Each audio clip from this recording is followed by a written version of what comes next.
for sure naman nabalitaan ninyo yung isa po nating kapatid na naglilingkod.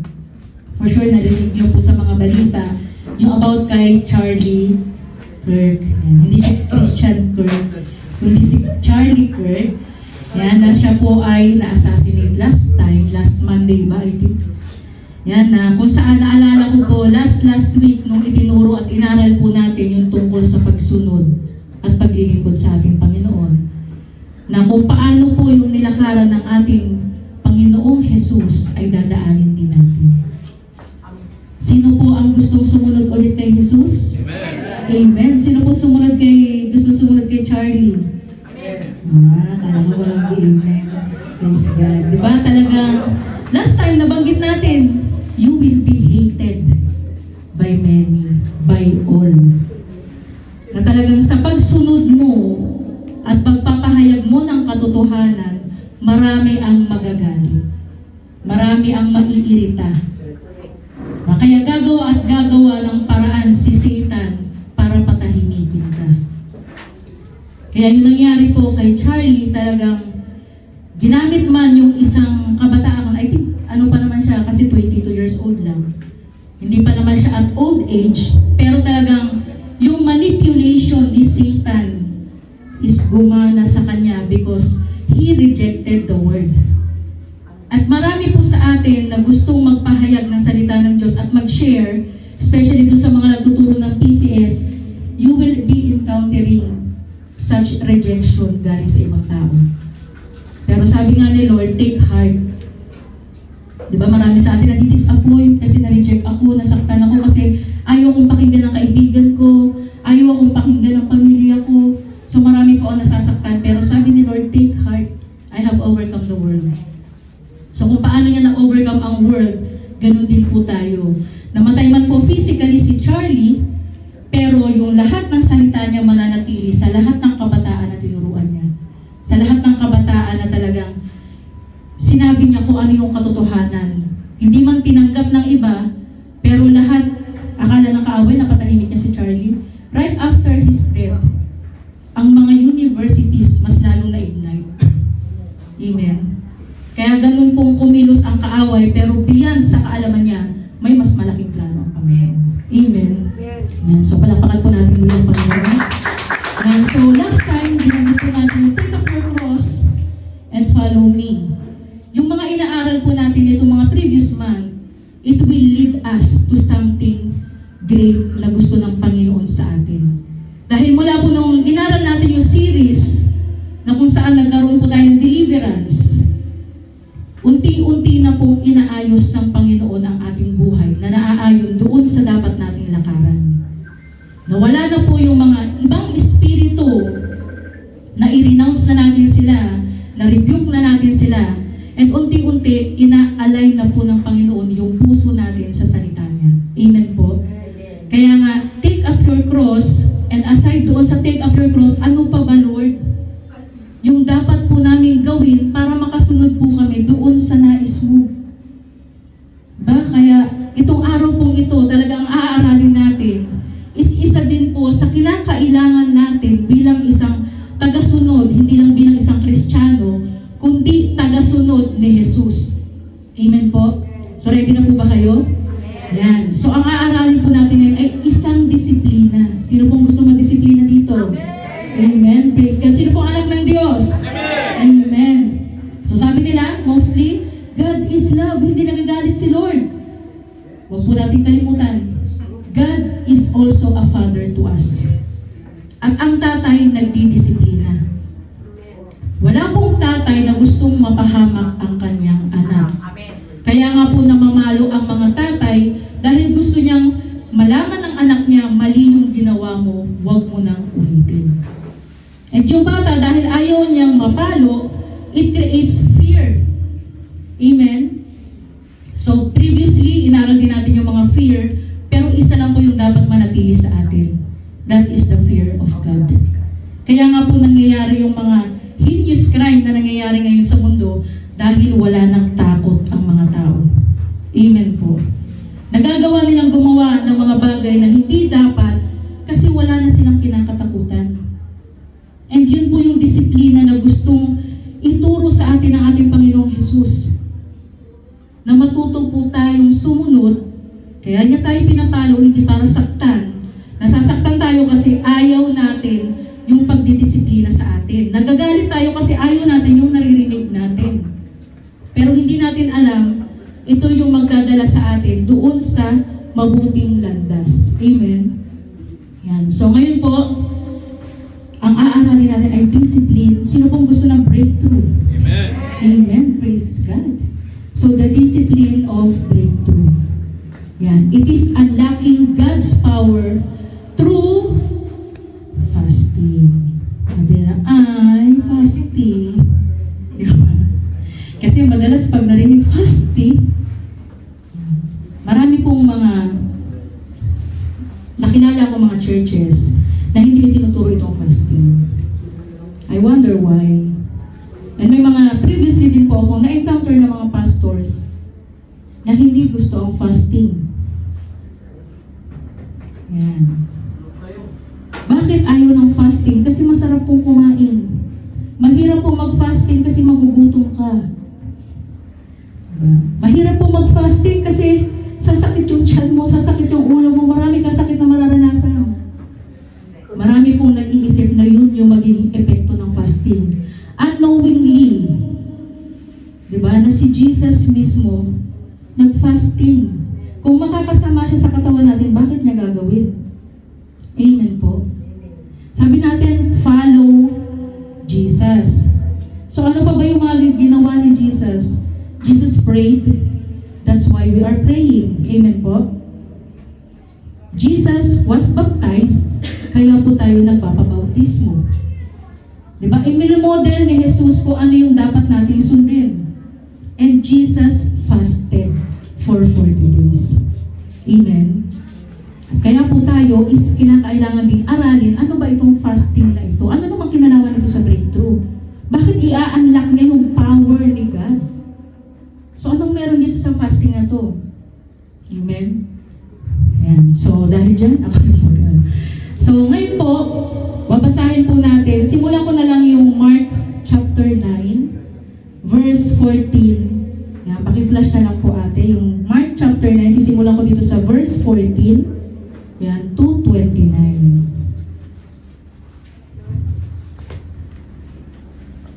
Para sabay-sabay po natin basahin.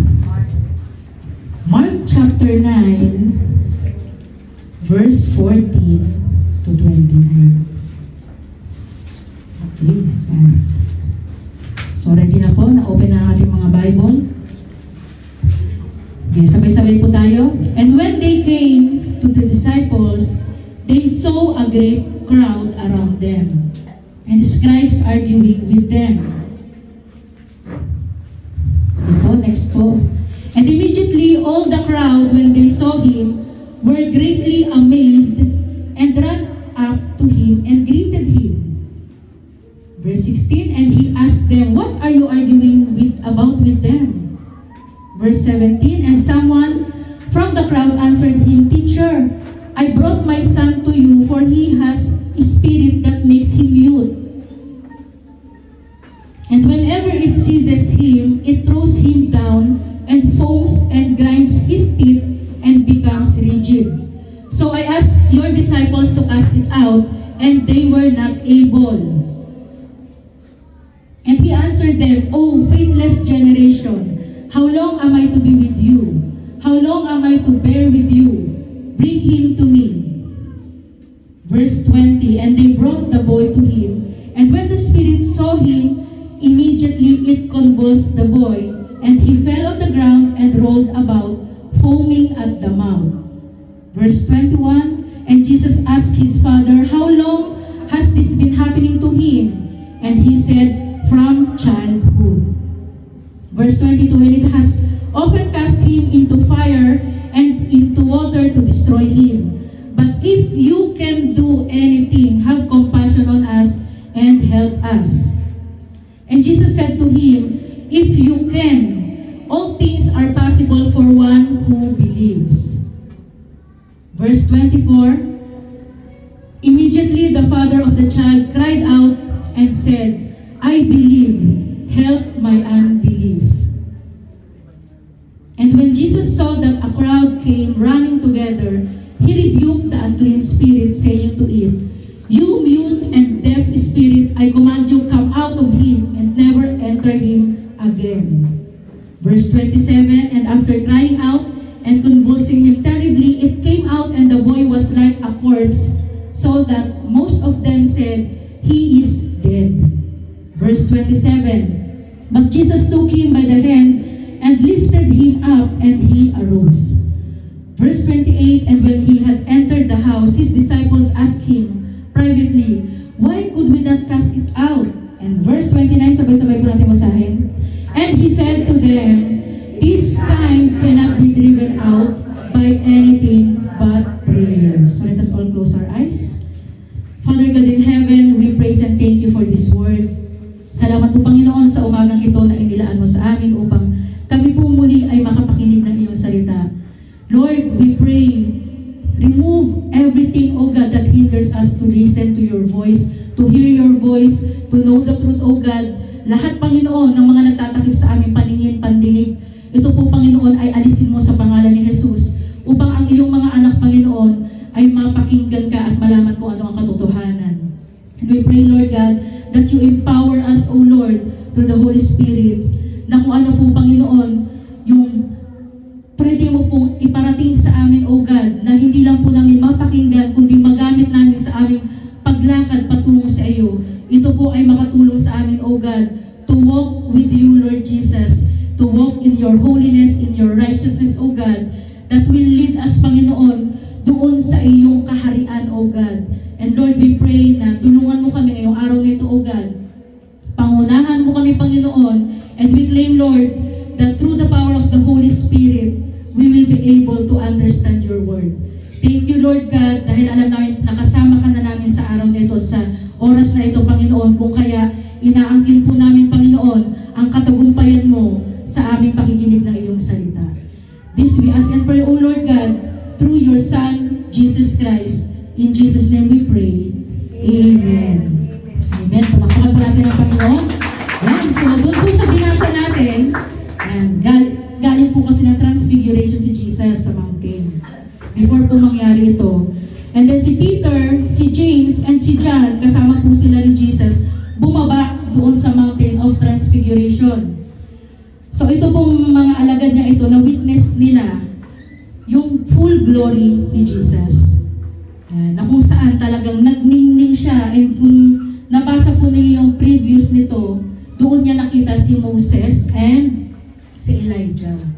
At pagbaba nila, doon po nangyari ito na doon sa crowd nagkakaroon ng commotion. Yan. So pagbaba nila, doon din nila na witness yung isang tatay na dinala niya ang kanyang anak. Imagine, yung tatay na yun, diba, lahat sino pong alagad ni Jesus dito. Amen. Amen. So itong bata na to, dinala doon sa mga disciple ni Jesus, asking for help na mapalaya doon sa nangyayari sa kanya, na inaalihan siya ng demonyo. Yan. Naalala ko po, nung nandun kami sa Lingayen, same thing kung ano po yung nabasa natin, na talagang bumubula ang bibig, na parang foam. Na during po, na doon na nag-rebuke yung bawat isa, nag-deliver. And habang si Pastor Chris talagang dinideclare yung power ni Lord sa kanya, even the sword of the Spirit, grabe yung pangingisay ng demonyo. Hindi lang siya nangingisay, talaga makikita mong bumubula yung bibig niya. And noong time pong yun, yung nangyayari po ito sa batang ito, ang tagal niya nagsasuffer since childhood, sabi ng tatay. Pero walang makatulong sa kanya na makapagpagaling sa anak. So ano sabi ni Lord? Sabi ni Jesus sa mga alagad niya, How long should I stay with you? Gaano pa ako katagal na mag-i-stay na kasama kayo? Bakit parang wala pa rin kayong alam? Bakit wala kayong kapangyarihan? Remember, before pong mangyari ito, Jesus sent out His disciple. Binigyan sila ng authority to drive out demons. So bakit may authority na sila, hindi nila magawang palayasin yung demonyo? Amen? So kung halimbawa tayo po is maka-encounter na nangyari sa Lingayen, kakayanin po kaya natin makapagpalaya Or baka tayo po ang lalayas, tatakbo. Amen? Hala! Naalala ko po kasi nung dumating kami doon, medyo maliwanag pa. Nung during that time na nagka-cast out na si pastor, maliwanag pa, marami pa sasakyan eh. And nung pagdilat po namin ng mata, after po nung deliverance na yun, wala na pong tao. Noong una, dami pa nagbibidyo. Akala, ipapost pa sana nila, narinig nila mismo yung inaalihan. Kung paano siya sumigaw, kung paano niya i-mock si Jesus. Sabi pa niya, papatayin ko yung Diyos niyo. Diba? Kung paano siya mangisay, magwala. And later on, it creates fear doon sa mga crowd na nanonood. And later on, wala na silang lahat. Diba? So tayo po ba, can we stand doon sa inaalihan para mapalayas? Or tayo po yung lalayas? Diba? So paano po ba natin magagawa ito? Kasi sabi ng disciple, Lord, bakit hindi namin magawa? Bakit ikaw nagawa mo?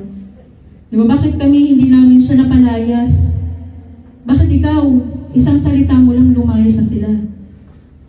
Diba? At syempre, isipin natin, syempre siya Diyos, si Jesus yun. Pero binigyan ka ni Lord ng authority, ng power to trample snake and scorpion, to trample Satan, the demons. Diba? So bakit hindi nila nagawa? So ngayon po, sabi niya dito, diba, ang linaw na pagkakasabi ni Jesus, this kind cannot be driven out by anything but prayer and fasting. Sa ibang verse po kasi may letter E po yan, hindi na po siya prayer, but prayer and fasting. And isa po ito sa susi para tayo po ay mas ma-empower pa. Dahil may mga bagay, kaya this kind, sabi niya, ito yung mga bagay na, iilang bagay na talagang hindi ganun ka-ordinary na mapalayas, ng ordinary lang na prayer. Yan. Kaya po siguro, yung iba, inaakala na ang fasting, parang ritual yata yan, magpa-fasting-fasting. Bakit mo pa-fasting? Diba? Ayaw nilang aralin ang fasting. I remember one of pastor na, during po nung nasa Taiwan ako, na-try ko pong makapag 3 days and fasting. Diretso po yun while working. Panggabi pa po ako that time. And doon nalaman po niya yun. Alam niyo kung ano sabi niya sa akin, nagpapakamatay ka ba? Nung narinig ko yun, Lord, why? Diba? Pagpapakamatay ba ang pagpa-fasting? Yun na, 3 days lang. Si Jesus 40 days. Diba? And hindi dahil si Jesus yun, kaya niya. No. Marami pong pastors ang nakakapag-fasting ng 40 days. And during those 3 days po na nakafasting ako, while working panggabi ako that time, kapag babad ka sa salita ng Diyos at panalangin, hindi ka magugutom. Totoo, yung nakalagay sa Bible, that man does not live on bread alone. Dahil kapag nagbabasa ka, mabubusog ka spiritually. Amen? Pero kung ang ginagawa mo, hindi ka kumakain para pumayat ka, hindi po yung fasting dieting. Hindi na yun fasting. Diba? May tinatawag silang intermittent fasting para ikaw ay pumayat. Pero ang sinasabi dito ni Lord, prayer and fasting. It's not an ordinary fasting. May kalakip na pagbababad sa ating Panginoon. Amen? So meron po ditong sinabi ang Panginoon, sabi niya, this isn't just a suggestion. Sabi niya dito kasi, this is a divine prescription for impossible situation. Sino po sa atin ang dumaraan sa mga impossible situation ngayon? And Jesus is telling us that there is a level of spiritual warfare that requires a deeper and more radical level of engagement. This is prayer and your faith. Kasi sabi niya doon sa tatay, di ba? Kung andun yung pananampalataya mo, gagaling ang anak mo. Walang imposible. And even sa mga disciples, doon sa Matthew, kung mababasa natin, talagang binanggit niya na if we only have a faith just like as small as a mustard seed, even yung mountain, mauutusan mo lumipat. Because yung faith mo kay Jesus, yun ang gagalaw, hindi dahil sa iyo. Amen? Sa kapangyarihan ng ating Panginoong Jesus. Kaya po sabi niya dito na kinakailangan, doon po yung faith po ng bawat isa sa atin. So may tatlong bagay po na in-emphasize dito sa verse na ito. And gusto ko pong gawing key itong tatlong ito. And unang-una, ito po yung the confrontation with the impossible. Yan. So the disciples were confronted with an impossible situation. So mahirap yung situation nila that time. And talagang before, naranasan na nila to perform miracles. Nakapag-perform na sila, nakapag-heal na sila ng mga may sakit, nakapag-drive out na rin sila ng demons. Pero pagdating dito sa bagay na to, bakit hirap na sila at hindi nila magawang mag-cast out. Hindi nila magawang palayasin. Sabi nga, di ba, it was this kind. So sa buhay po natin, ano yung this kind sa buhay mo? Na ang hirap matanggal at maalis. Diba? Ito po ba yung addiction na that keeps coming back no matter how much you pray? Na Lord, pinag-pray ko naman na po pero paulit-ulit ko pa rin siyang ginagawa. Sabihin natin na Lord, sinurrender ko naman na po siya pero pabalik-balik. Natitempt pa rin po akong gawin. Ang pangalawa, ito ba yung chronic illness na sinabi ng doktor sa'yo na may taning na buhay mo, hindi ka nagagaling. Antayin mo na lang yung araw kung kailan ka kukunin. Ito ba yung sakit na sinabi ng doktor na itong sakit mo very rare, hindi ito common. So hindi ito ganun kadaling gumaling. Diba? Ito yung incurable or ito baka ito yung financial bandages ng bawat isa na nahihirap tayong makawala. We are in the bondage of debt na tayo ay nalulubog sa pagkakautang. So, question, is it an addiction that has held you captive for years? Or is it a spirit of anger? Baka meron kang matinding galit, anxiety, depression, na ito yung nag-i-steal or nagnanakaw ng kapayapaan mo na hindi ka nakakatulog gabi-gabi dahil dito sa mga emotions mo, distress na nararanasan mo. Diba? Baka ito yung this kind na meron ka. Is it a financial crisis that seems impossible to escape? Or baka, is it a call from God on your life that you feel unequipped to answer? Baka merong inuutos si Lord sa'yo na anak, lakarin mo ito. I will send you, go. Lord, wait. Hindi pa po ako ready. Lord, teka lang, kasi kailangan ko pang matuto pa. Diba? Baka ito yung mga bagay na tinatakasan mo, naranasan po namin yan. Tinatakbuhan mo, kasi feeling mo, hindi mo kaya. Feeling mo, hindi ka pa ready, hindi ka pa handa. Diba? Or baka meron pang ibang dahilan, kaya ayaw mo siyang tayuan. We can pray and read our Bible, but though we can attend the church, sometimes we still feel powerless. Na parang wala tayong kapangyarihan. Na Lord, nagsisimba naman ako linggo-linggo, nagbabasa naman ako ng Bible, nagpipray naman ako.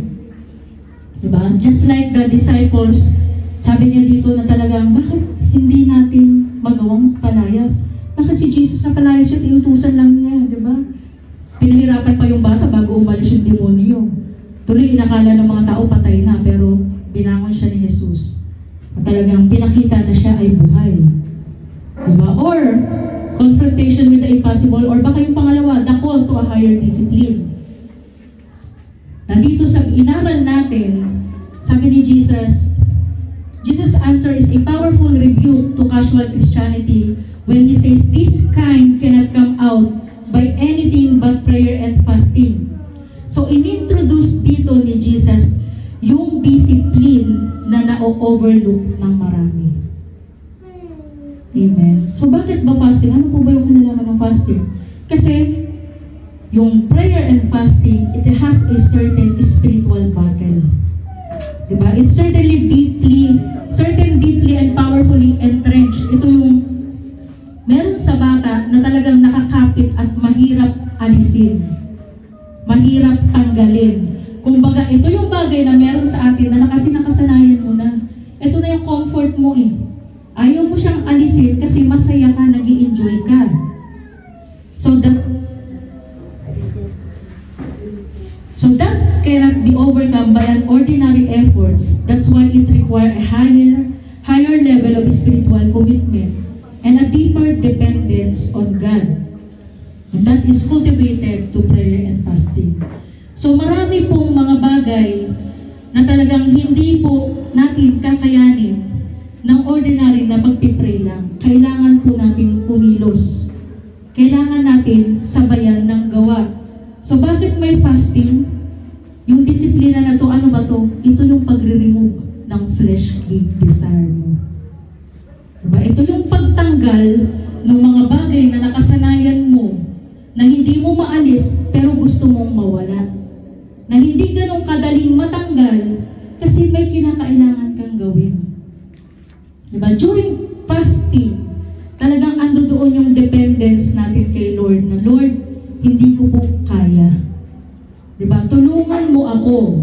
So nag-pray ka na tulungan ka ni Lord, pero kailangan mong sabayan ng gawa. Amen po. Yan. So the power of prayer, sabi nga dito sa Ephesians chapter 6 verse 18, praying always with all prayer and supplication in the Spirit, because prayer is a weapon. Ang prayer is makapangyarihan. Prayer is our weapon, and pero sometimes, kahit na ando doon yung pagpipray natin, hindi pa rin siya ganun kamakapangyarihan, katatag. Kasi meron pang mga hindrances sa loob natin na hindi natin natatanggal, na hindi natin naaalis. Pray ako ng pray, Lord, pero bakit ganun? Parang walang nangyayari. Pray ako ng pray, Lord, pero bakit ganun? Wala namang resulta. Ang tagal ko na nagpipray. Diba? So natanong niyo po ba sa sarili niyo, ano ba yung mga pinagpipray ko noon na bakit ganun? Hindi pa rin binibigay ni Lord at hindi pa tinutugon. Diba? Sometimes, we are also distracted through prayers and lacking the fire of true desperation. And they are like a fire without kindling or ignition. So yung prayer natin minsan, may kulang pa, may kailangan pang i-push. May kailangan pa tayong gawin. And that is, that will enter the power of fasting. So yung fasting, it is an spiritual act that intensifies our prayers and ignites our faith and sharpens our spiritual senses. So kapag nagpa-fasting po pala tayo, we are not earning God's favor, pero it will help us. It's about demonstrating our desperation or hunger for God and saying, Lord, this situation is so critical and this breakthrough is so vital that I am willing to set aside the most basic human need, which is food. So kapag narinig po natin ang word na fasting, maraming po ang hindi komportable na gawin. Yan. So iniisip na, ano ba kinakailangan ko i-fasting? Yung iba po, ang akala nila, ang pagpa-fasting is hindi yung coffee, okay na yung coffee lang ipapasting ko, or may certain food lang ipapasting ko, or gadget. Hindi ako mag-FB, hindi ako magtitiktok, hindi mo na ako hawak ng gadget. Yan. So naririnig ko yan yung mga kind of fasting na ginagawa po nila. Pero biblically, kapag sa Bible po tayo titingin, ang fasting po talaga is about talagang sa pagkain. Talagang we are to abstain from food na yung flesh po natin, it could be weaker in physical, pero ito naman ang nagpapalakas sa atin, spiritual. So pag nag-fasting po tayo, hindi yung nag-i-skip ka ng food. Kasi yung magpapakain, yung pagkain na kinakailangan mo ipasok para lumakas ka, is yung word ni God and your prayer. Amen po? Yan, kaya importante po yun. Sabi po dito sa Isaiah chapter 58, verse 3 to 4, why have we fasted, they say, and you have not seen it? Why have we humbled ourselves and you have not noticed? Yet on the day of your fasting, you do as you please and exploit all your workers. Your fasting ends in quarreling and strife and in striking each other with wicked fists. You cannot fast as you do today and expect your voice to be heard on high. So sa Isaiah po, may mga nag-fasting noon, pero nag-end sila sa pag-aaway, nag-end sila sa mga hindi magandang pangyayari, and yung motive at yung heart po nila, nag-fasting sila pero hindi naman naka-align sa Panginoon. Kaya sabi niya dito, you cannot fast as you do today and expect your voice to be heard on high. So dapat naka-align po ang puso natin sa ating Panginoon Diyos. Amen po. And when we fast, andoon dapat na-change yung mindset natin from worldly perception into heavenly perception. So, nandoon ang pagsisik natin kay God. Amen. Yan. So, kailangan yung heart mo, yung pagsisik mo kay Lord, nandoon kasi kinakailangan natin i-humble or magpakumbaba tayo para humingi ng kapatawaran sa Panginoon sa mga nagawa mong kasalanan at isurrender yung mga bagay na sa tingin mo, yun yung nagiging hadlang kaya hindi ka makasunod kay Lord. Amen po. Kasi baka mamaya yung pinagdadaanan mo kaya hindi ka makalaya, hindi ka makapag-breakthrough, may kinakailangan ka bitawan. Or merong pinapagawa si Lord sa iyo na hindi mo ginagawa, hindi ka nag-o-obey, kaya hindi ka makalaya. Amen. Kaya hindi ka nag-a-undergo sa breakthrough, may mga kinakailangan ka pang gawin. Amen po? So, think of great men and women God in Scripture who understood the discipline. So, hindi lang po sa panahon natin ngayon, but even in Old Testament, talagang dinidisiplina na sila ng Panginoon through fasting. Wala pa man si Jesus, mababasa po natin sa Old Testament, sila Moses. Moses fasted for 40 days. Amen. Before niya po na-receive ang 10 Commandments, mababasa niyo po yan sa Exodus chapter 34 verse 28, na even si Moses, nag-fasting siya ng 40 days. And the word of God came, na ito yung 10 Commandments na gusto kong iparating mo sa lahat. Amen? And the early church fasted before making crucial decisions, such as sending out missionaries. So in Acts chapter 13, dito po si Paul at Barnabas, nag-appoint sila ng mga magmi-mission or elders ng church, and before they do that, they also pray and fast. Kaya hindi lang po tayo ang nire-required ni Lord na mag-fasting. Diba? Even si Job, si David, si Elijah, si Esther, si Daniel, Hannah, yung mga anak ng Panginoon na sumusunod before, nagpa-fasting din po sila. Kaya tanong ko, sino dito ang anak ng Diyos? Sino ang gustong sumunod sa ating Panginoon? Sino ang magpa-fasting? Amen. O yan ha. Yan. Hey, sabay. Amen. Opo, fasting po ako. 6 o'clock a.m., 3 a.m. kumakain. Prepare, hindi gutom. So sabi dito, fasting shifts our focus from physical to spiritual.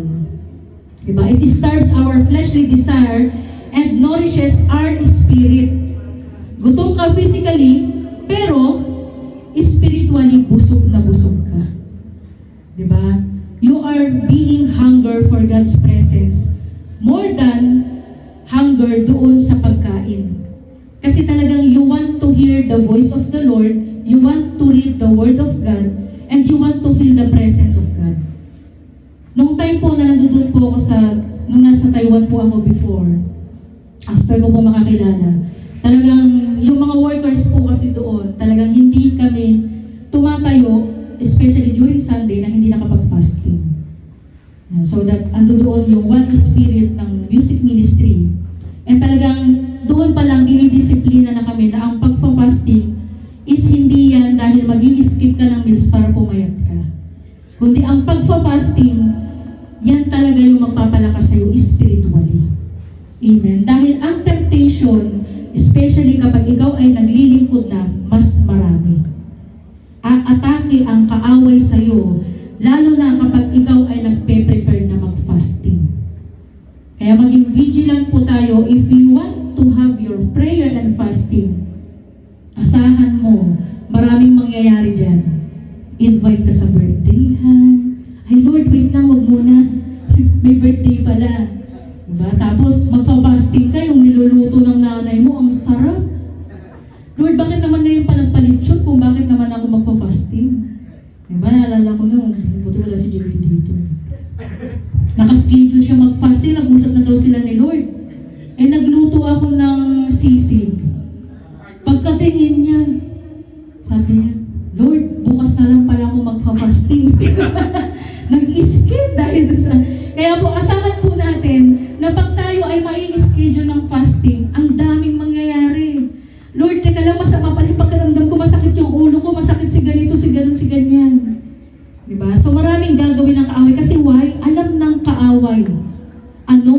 mangyayari sa iyo kapag ikaw ay nag-prayer and fast.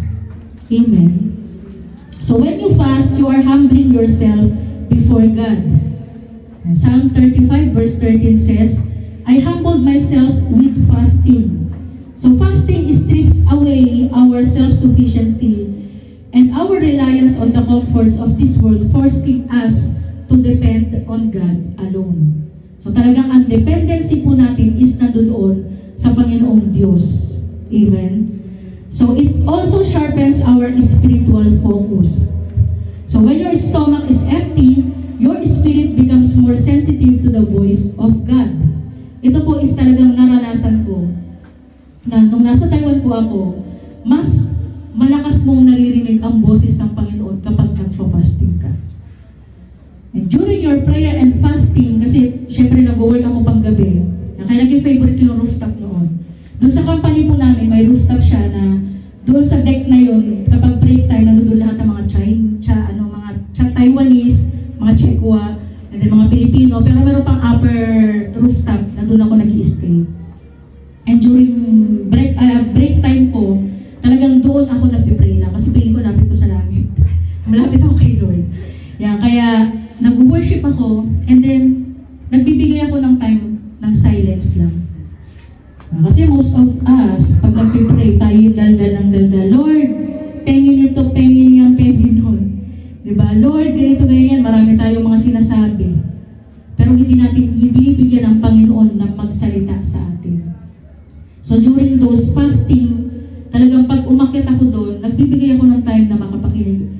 And truly, talagang maririnig mo ang voice ni God. And sabi mo, paano mo nalaman? Diba? Ano sabi ni Lord? My sheep knows my voice. Kung talagang anak ka ni Lord, alam mo kung siya yan. Parang makukonfirm, you read your Bible. Diba? Talagang malalaman mo at maririnig mo yung instruction ni Lord pag ikaw is nagbababad sa presensya niya. Amen. So it will sharpen our spiritual focus and the distractions will fade. Your spiritual ears and eyes will begin to open. So si Daniel, siya din po, nung time na yon, Daniel sought God for wisdom. And in Daniel chapter 9 verse 3, sabi niya, so I turned to the Lord and pleaded with Him in prayer and petition in fasting. Diba? So marami sa mga lingkod ng Panginoon sa Old Testament pa lang that kapag nandoon sila sa situation na imposibleng malagpasan ng ordinaryong tao, they ask for God's help. Ang ginagawa nila, nagpa-fasting sila. Diba? And during doon sa Old Testament, may mga laban na talagang kapag alam nila na nandoon na sila sa laban, talagang sila po ay nag-prayer and fasting. And mababasa natin, marami po sa kanila na talagang mapapatunayan na ang prayer and fasting is napaka-effective.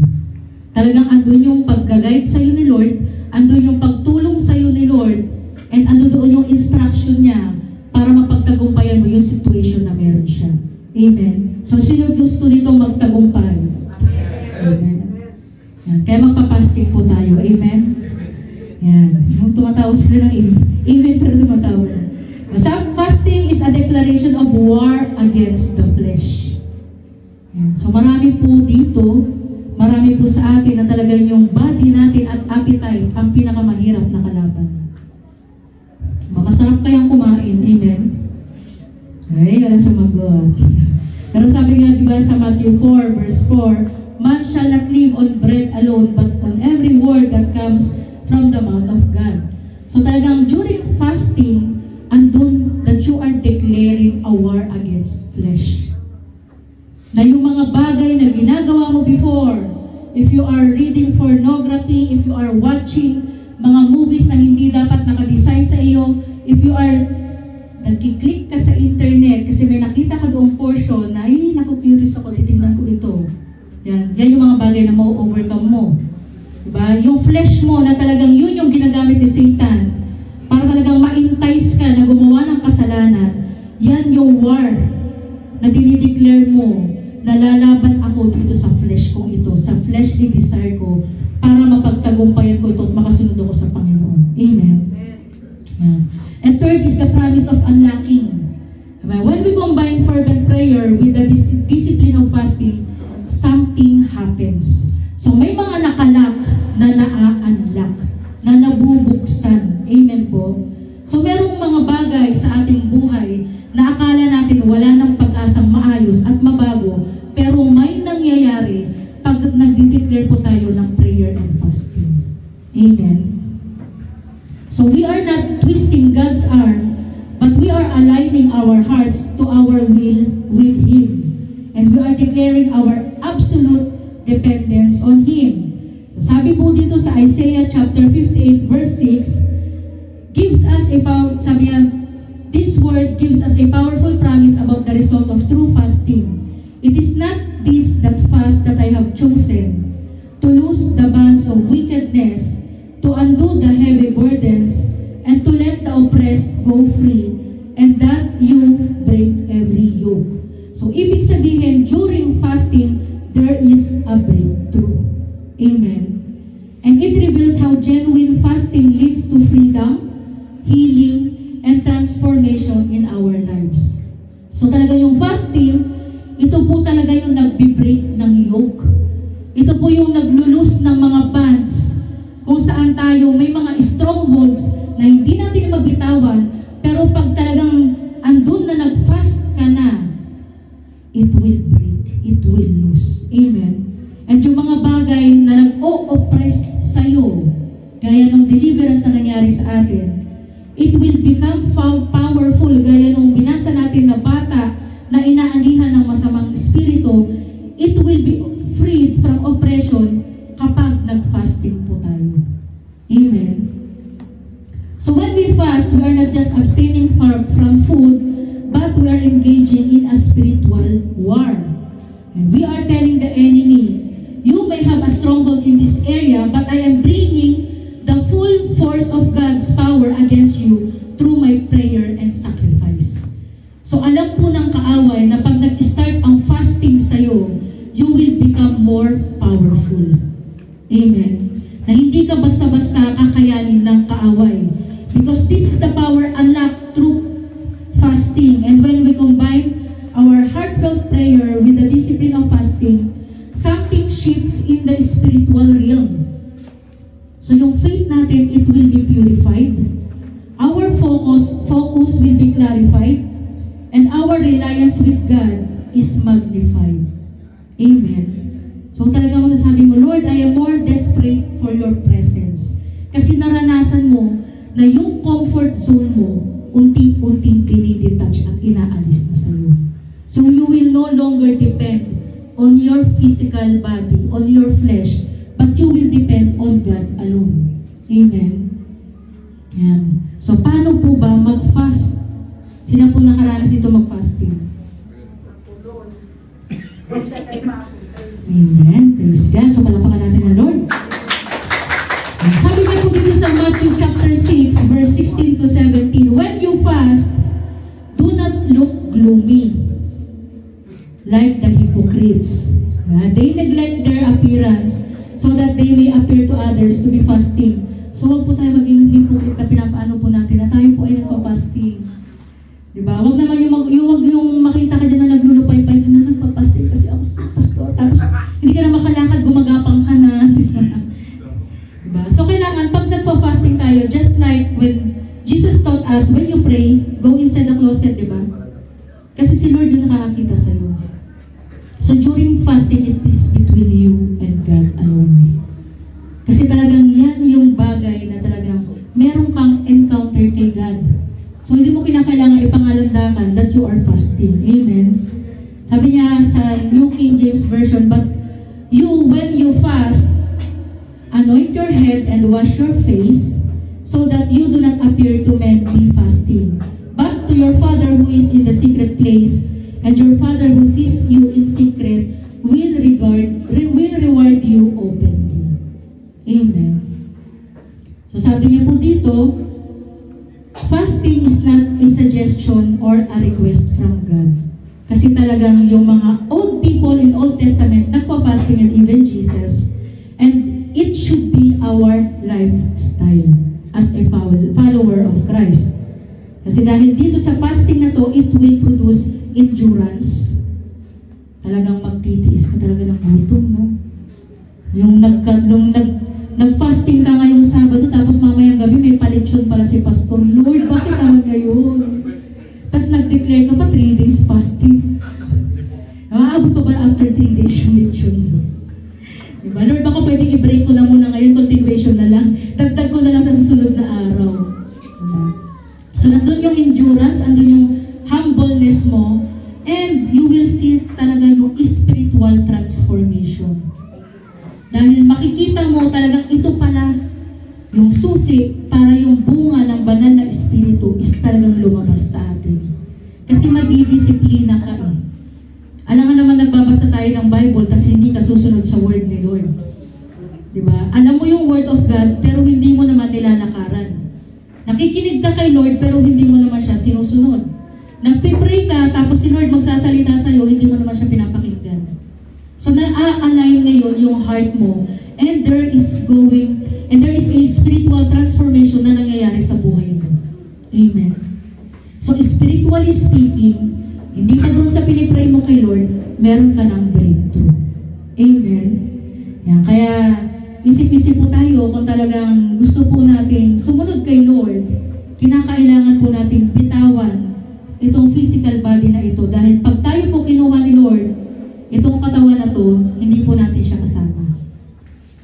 Amen po. Kaya ngayong mga namatay, asa po yung katawan? Inuot lang. Diba? At ang maakyat ay yung iyong kaluluwa. Kaya importante po yung spiritual po natin, ang finifeed po natin. Hindi naman po tayo mamamatay kahit mag 40 days fasting ka pa kung ikaw ay talagang sumusunod doon sa pagbabasa at pagbababad sa Panginoon. Amen? So ngayon, meron po tayong types of fasting na tinatawag. And una, ito po yung tinatawag na absolute fast.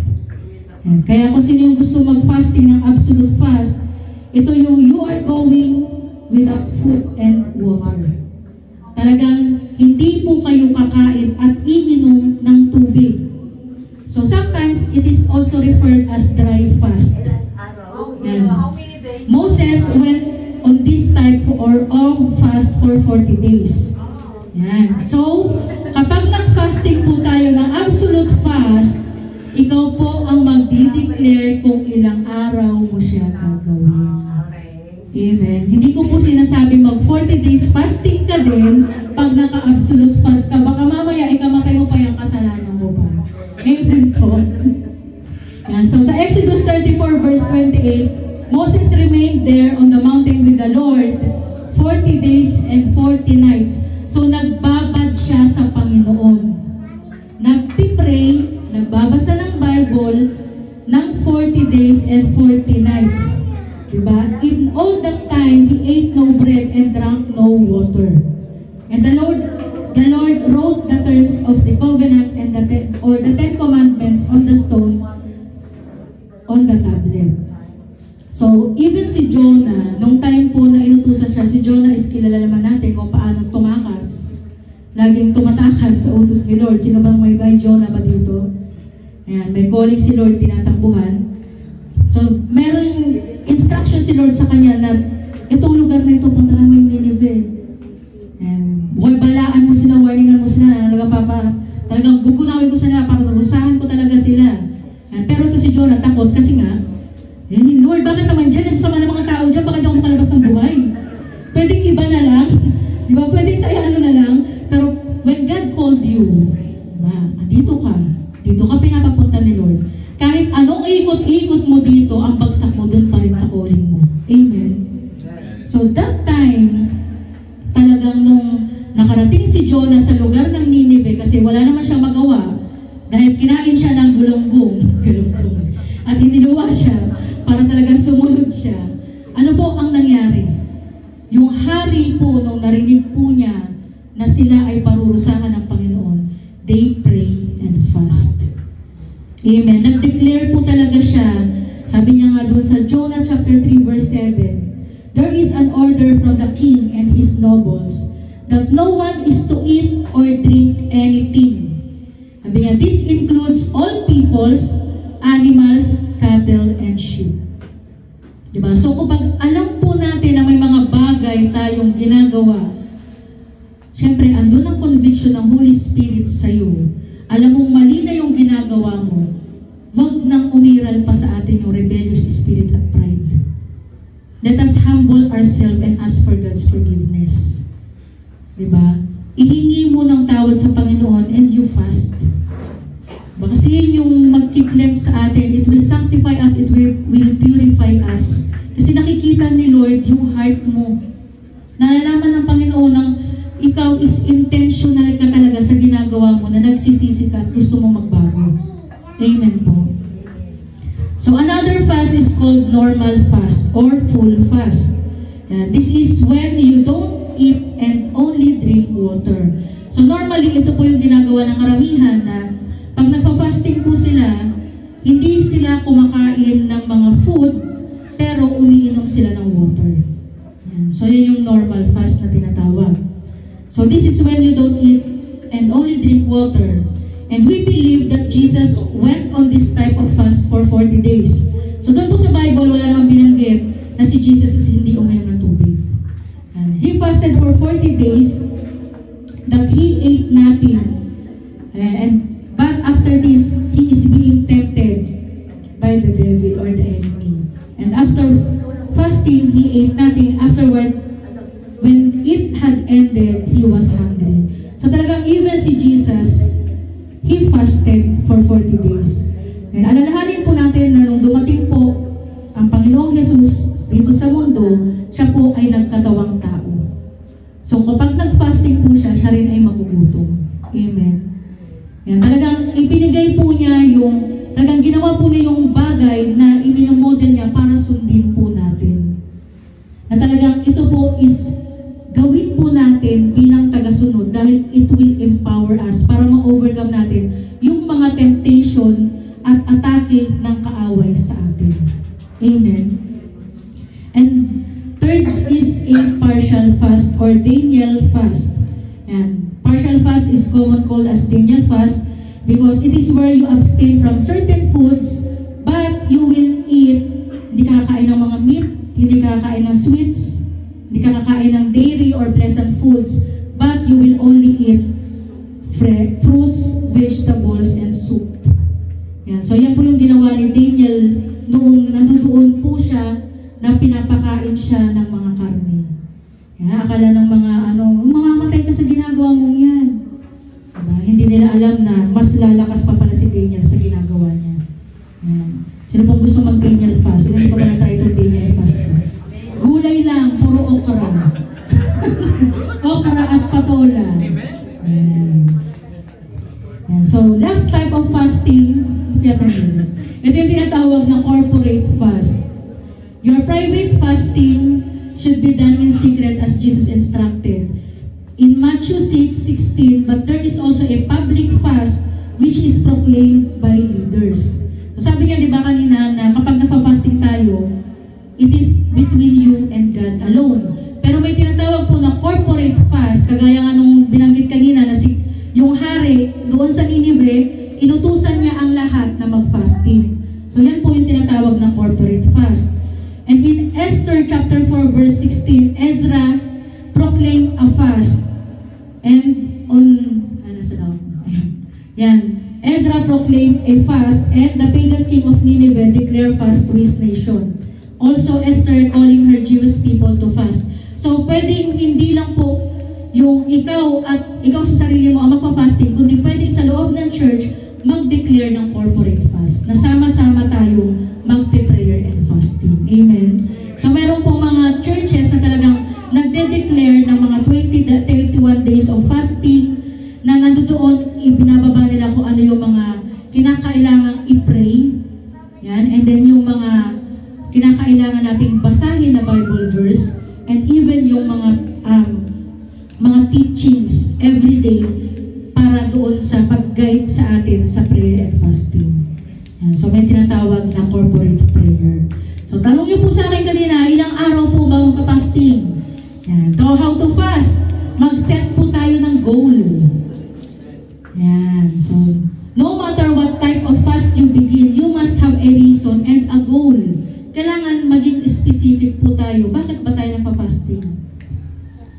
Lord, gusto ko po maging sexy.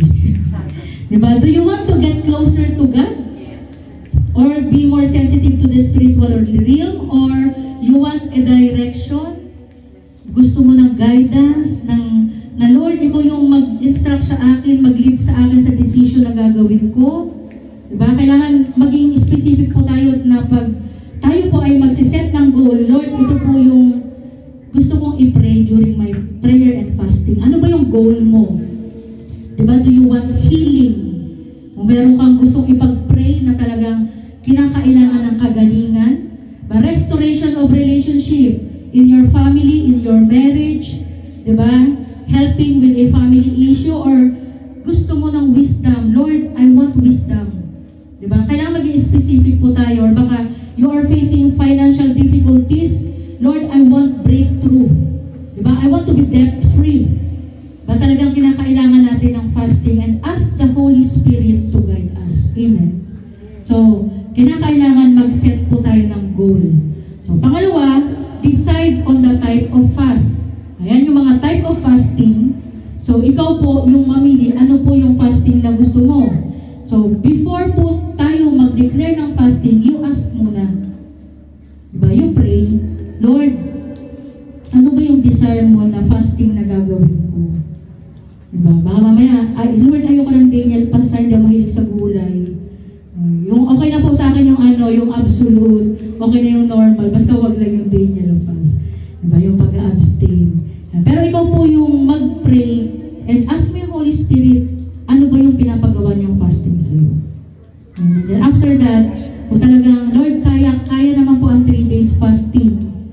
Diba? Even without water. Basta magbababad ako sa iyo, ikaw na bahala sa akin. So you ask for kung ano pong klaseng fast, type of fast yung gagawin mo. And then, ikaw na rin yung mag-choose gaano katagal. Diba? Decide how long you will fast. And remember that you may fast as long as you like, as the Lord leads. Be courteous enough to inform those who prepare meals for you. Baka mamaya, pinaghandaan ka pala ng nanay mo, nagpa-fasting ka, masama naman loob ng nanay mo. Ipinagluto pa kita pagkatapos hindi ka na makakain. Diba? So, kahit inform mo lang siya, nanay, huwag niyo muna akong anuhin ng 3 araw paghandaan. Kasi naka-fasting po ako. Okay na yun, i-inform mo din naman siya. Para naman hindi sumama yung loob. Kaya, most people can easily fast from 1 to 3 days, but if you may feel the God's grace to go longer, even to 21 or 40 days, you may do so. And ask wisdom and guidance of the Holy Spirit. Mamaya, nag-go ako ng 21 days, yung pala, makita-kita namin, nasa ospital ka na, dinidextrose ka na. Diba? Kailangan po natin ng wisdom. Diba? Kaya mas maganda po, kung ikaw is mag-try ka muna unti-unti. Try mo yung 1 day, try mo yung 3 days, mag 7 days ka, bago ka mag-go ng 21 to 40 days. But believe me, once na nag-fasting po kayo, hindi talaga kayo magugutom. And pag naging lifestyle nyo po yan, ako yung nagluluto sa bahay. Before, pag nagluluto, bakit naman kasi ako yung tagaluto? Naaamoy mo yung niluluto mo, gusto mong tikman. Diba? Tapos naka-fasting ka. Pero pag naging lifestyle nyo po ang fasting, kahit kayo pa yung magluto, wala po kayong appetite. Hindi kayo matatakam dun sa niluluto nyo kahit naaamoy nyo pa siya. Believe me, talagang kahit nung nandun po ako sa Taiwan, pag naka-schedule ako ng fasting, nagbe-break time na yung mga kasama ko. Yung mind ko, kahit nandun ako sa harap ng machine, nag-worship ako. And kung hindi man ako mag-worship, talaga nakikipag-usap ako kay Lord. At tandaan niyo po, hindi lang po yung during your prayer time kayo pwede makipag-usap. Anytime pwede kang makipag-usap kay Lord. Kahit pa naglalakad ka lang dyan, pwede kang makipag-usap sa Panginoon. Amen. Kahit pa ano yung ginagawa mo, pwede kang makipag-usap kay Lord. Amen. So hindi po, during na meron ka lang time alone with the Lord, doon ka lang magpipray. Amen. So, napaka-importante na talaga yung relationship mo at pakikipag-usap mo, yung communication mo kay Lord, mas lalong umiigting, mas lalong nai-ignite. Ayan. Kaya during prayer and fast, talagang, ito po is talagang unti-unti yung disiplina mo, hindi lang sa physical body mo, but even spiritual. Yan po talaga yung gusto ilabas sa atin ng Panginoon for us to be empowered. Ayan. Kaya para pag dumaan man kayo ng lingga yun, at pakita nyo doon si Warren. hindi kayo matatakot. Sino sumakit na kay Warren? Diba? Alam niyo po ba na ang mga, nagsabi lang sa akin, ito yung dating teacher namin ng Bible School sa Old Testament, na kapag ikaw is mostly talagang nakikita mo may mga nagmamanifest na evil spirit, isa lang ibig sabihin nun, nakikita kasi nila yung power ni Lord at glory ni Lord sa'yo. Nag-aapoy ka kasi. Kaya hindi po madalas na tayo is nakaka-encounter ng mga nasasapian. But if you are called by the Lord to deliver that person, dahil isa rin po sa ministry ni Lord is deliverance, talagang nilalagay ka niya dyan, at alam ng Holy Spirit na ikaw is lumalakad sa righteousness and holiness, sinusunod mo kung ano yung kalooban ng Diyos, takot ang kaaway sa'yo, irritable sila sa'yo. Pag nakikita nila ikaw, naiinis sila sa'yo. Just like what happened to Charlie, because he is spreading the word of God, the truth about the Bible, pinatay siya at gusto siyang patahimikin. It only means and proves na totoo yung sinasabi niya. Kasi bakit nagagalit yung mga tao? Amen. Yan. Kaya po tayo, kapag nag-pray and fast, talagang mararanasan mo din talagang yung atake ng kaaway, kaliwa, kanan, andiyan dyan po yan. Amen po. Yan. Kaya baka sabi, nag-fasting pa ako, tapos ganito naman pala yung ano, Lord, ayoko na mag-fasting. Nahilo-hilo pa ako. Diba? Nagugutom ako, hindi ako kumain, pagkatapos ang dami palang pagdadaanan pa. But you will be empowered spiritually. Pag napagdaanan mo talaga yung prayer and fasting, you will see the difference ng physical strength mo at spiritual strength. Amen. Talagang you will be on fire. You're asking na, Lord, magkaroon ng revival. Makikita ninyo may mga pastors na talagang ando doon yung power. Kasi ando doon din yung sacrifice. Ando doon yung pagpa-fasting nila. Diba? Ando doon talaga yung ginagawa nila na talagang, Lord, I will surrender this flesh unto you. Na lahat din ng mga ginagawa ko, worldly things, talagang kakalimutan ko sila, tatalikuran ko sila with the help of the Holy Spirit and lalakad ako sa righteousness. Kasi physically, hindi mo siya kakayanin mag-isa. Pero pag nag-prayer and fast ka, doon mo malalaman na mahirap sumunod, pero masakit, di ba? Masakit sa tiyan, masakit din sa ulo. Pag nagutom ka, di ba, sumasakit ulo mo? Diba? Ang dami sakit-sakit. Diba? Pero pag yun is na-overcome mo na, kakayanin mo mag-fasting. And itong pag-fasting na to, sabi niya, unlocking power. Yung gift ng Holy Spirit, mas mabilis po siya na maibigay sa atin. Because when I was in Taiwan, nung nag 3 days fasting po ako, ito may ano pa ako dito, may tawag dito. May hindi man wrong motive, pero nung nag-declare po ako ng fasting, nakapanood kasi ako nung kilala niyo ba si Angelica Zambrano. Yan. Nung napanood ko siya na naranasan niya mapunta ng heaven and hell. Diba? Sabi ko, Lord, gusto ko rin makita yung glimpse of heaven, pero huwag niyo akong dalhin sa hell. Hindi ko pa naiintindihan nun yung fasting bagong kakilala ko lang po that time. So nag-fasting po ako kasi gusto kong makita yung glimpse of heaven. Pero, after po ng 3 days, Lord, kulang pa ba? Wala naman ako, hindi naman ako dinala sa heaven, hindi ko nakita yung heaven. Kailangan ba dudugtungan ko pa siya? Abot pa ba ako ng 40 days? Pero, as time goes by, nung time na natapos yung 3 days and fasting, talagang inaalay na ni Lord yung heart mo doon sa tama, na talagang yung pagpa-fasting mo, hindi dahil gusto mo makakita na ng heaven, kundi gusto mo nang magpaayos sa Panginoon, magpabasag, and magpatama doon sa ginagawa mo na dating mali. And after po ng 3 days fasting, doon ko po naranasan na talagang yung gift ng Panginoon, especially sa discernment, is mas lalo siyang umigting at lumakas. And talagang pag gusto nyo po ng gift ng Holy Spirit, you pray and fast. Kasi hindi lang po discernment yung pwede ibigay ng Lord sa iyo. Mas marami pa pong gift ang pwede niyang ibigay sa iyo. Amen po. Amen. Yan. So, palapakan po natin ang Panginoon. So, ang fasting po, it is really a commitment with God. Yan. Kaya, pag nakapag-commit po tayo, huwag naman na, Lord, teka lang po, Lord, meron palang handaan. Pwedeng half lang ngayon, tapos continuation sa susunod na araw. Yan. Skip muna, konti-konti lang. Yan. So, kapag may commitment tayo ng prayer and fasting,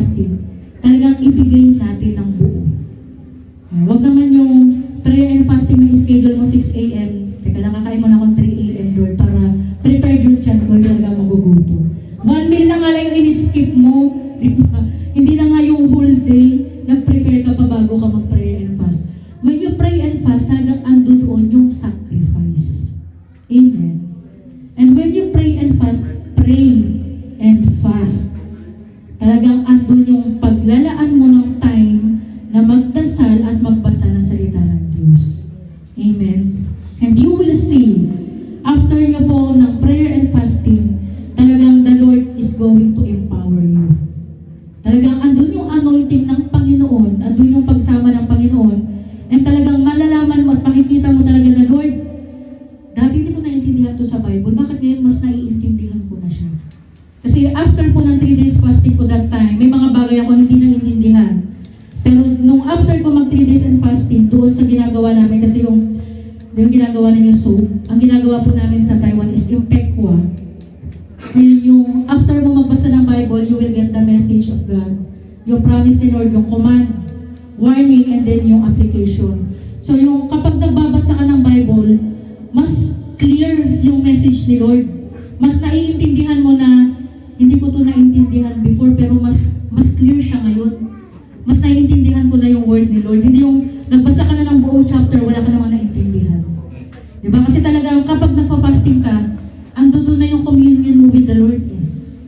Talagang maiintindihan mo na kung ano yung gusto niya iparating sa'yo.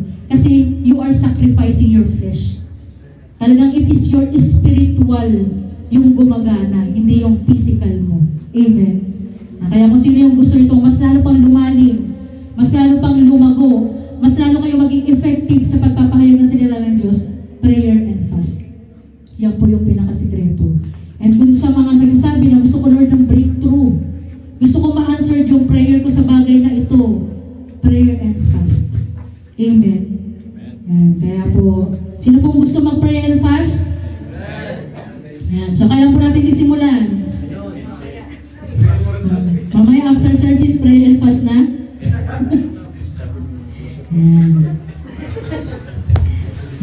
Nagtataka naman ako bakit may mga iba na takot dito sa prayer and fasting. Naalala ko lang po. Kasi before, nag-declare kami ng prayer and fasting sa church. So kapag feasting, kainan, ang daming tao. Kompleto lahat ng workers. Pag schedule ng fasting, bakit tayo lang nandito? Tayo lang magpa-fasting. Diba? Kahit in-explain mo na ano yung fasting, para saan yung fasting, still ayaw nila mag-fast. Kaya, mas masarap kasi yung lalabas ka, kasama kaibigan, linggo pa naman ngayon, pastor, bakit kasi ngayon pang nag-schedule ng fasting?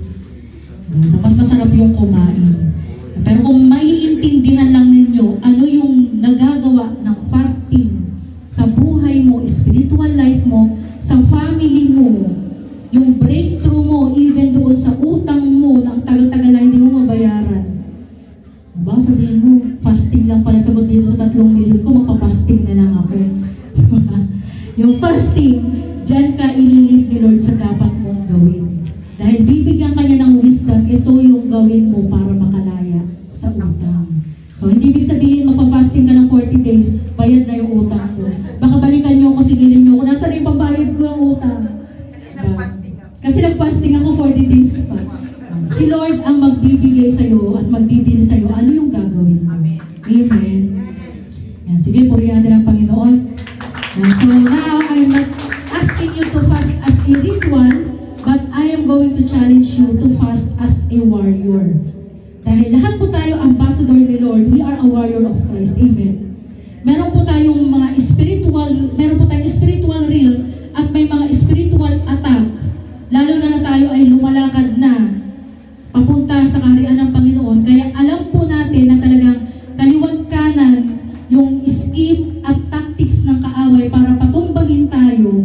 So kinakailangan po talaga natin mag-prayer and fast. That's why I am encouraging everyone, hindi lang po yung mga workers na tumatayo, but every one of us to pray and fast. Amen po. Amen. So I hope na may mga lutunan po tayo ngayong araw na to. May natutunan po ba tayo? Sino na po magpa-fasting? Right, totoo? Praise God. So let us all bow down our head and let us pray.